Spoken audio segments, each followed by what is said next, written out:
Hop in.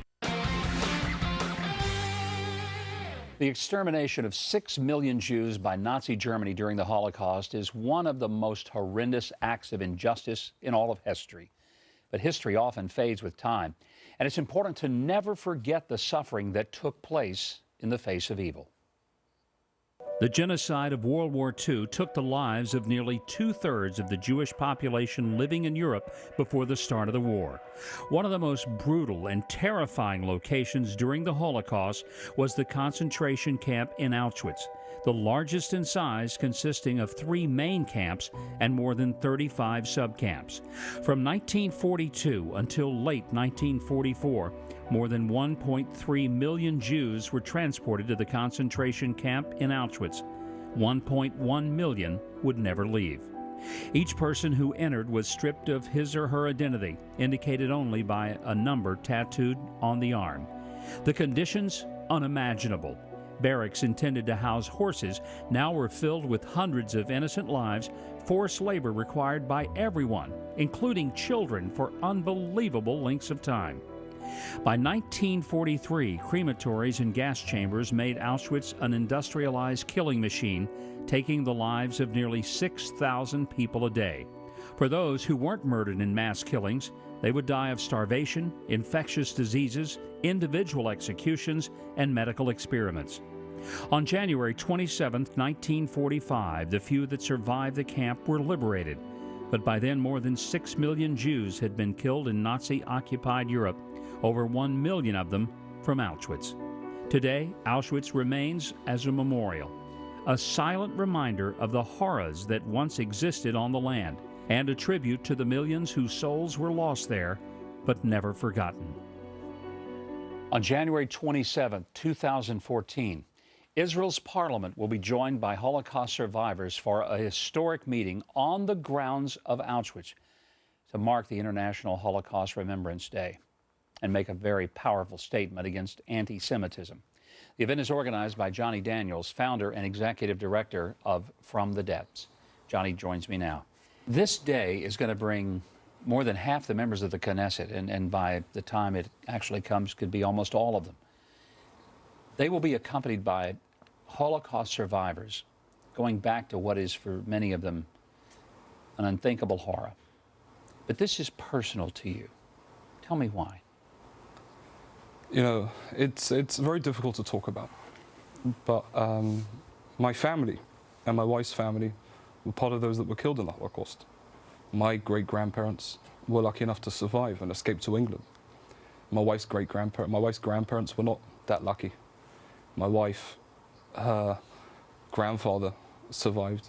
His wife and 2 daughters at the beginning of the Holocaust were taken to Birkenau, Auschwitz, and killed, murdered on the site that in just over a month's time, I'll be bringing the Knesset to come and gather there. The Holocaust is personal to all of us, and especially us who live in Israel and Jews around the world. It's an opportunity for us to remember those that we lost and honor those that are still with us. You're going to be just a few feet away from the very place where your wife's grandmother and her daughter were murdered. What do you expect to happen to you and to your wife that day when you're standing on that ground and you're seeing the Israeli Knesset, the symbol of a strong, powerful force of the international community, standing on the very grounds where there was an attempt to kill every Jew on the planet? So I have to tell you, Governor, that when we go to Auschwitz-Birkenau, when anybody goes there, it saps everything away from you. You go there and you feel deflated. You come out and you feel sad.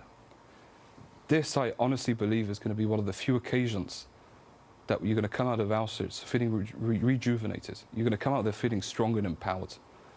Because to be at the site that 69 years ago, these people wouldn't have imagined they'd survive another minute. This many years later, but the majority of the government of Israel, the parliament of Israel, to stand there in this symbol of force, this is our victory. I was called by a 93-year-old survivor in Tel Aviv, and he called me and he said, "Jonny, listen, I'm not in the best of health." He even said to me, at my age, I don't buy green bananas. He said, for me, I have to be there. For me to stand in this place with my children, grandchildren, and great-grandchildren, this is my sign of victory. This, for me, is closure. Us standing there, again, in the symbol of force and the symbol of strength. We say never again. Never again has turned into a phrase that's used all the time. Never again. This can't happen again. Never will happen again. The reason why it won't happen again is because we have our own state. We're a strong people now. We have our own army. We have our own government. And to be there in the symbol of force is a truly remarkable thing. I think it is going to be an amazing day. I plan to be there myself. I want to see this wonderful moment of history when Israel says to the world, we're still standing. And this time when the Israelis and the Holocaust survivors are standing at Auschwitz, they will go on their own terms. And more importantly, they will leave Auschwitz on their own terms and go back to a nation of safety and security. And I hope the whole world understands this is why Israel must be free and safe and secure. Jonny, thank you for the vision of this remarkable day. I just want to point out that the symbol of the event from the depths has half of the Star of David that was forced to be sewn onto the clothing of Jews during the Holocaust, and the other is the Star of David, the symbol of the modern day Israel.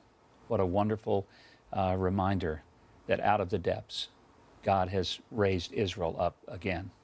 Thank you for joining us. Thank you very much, Governor.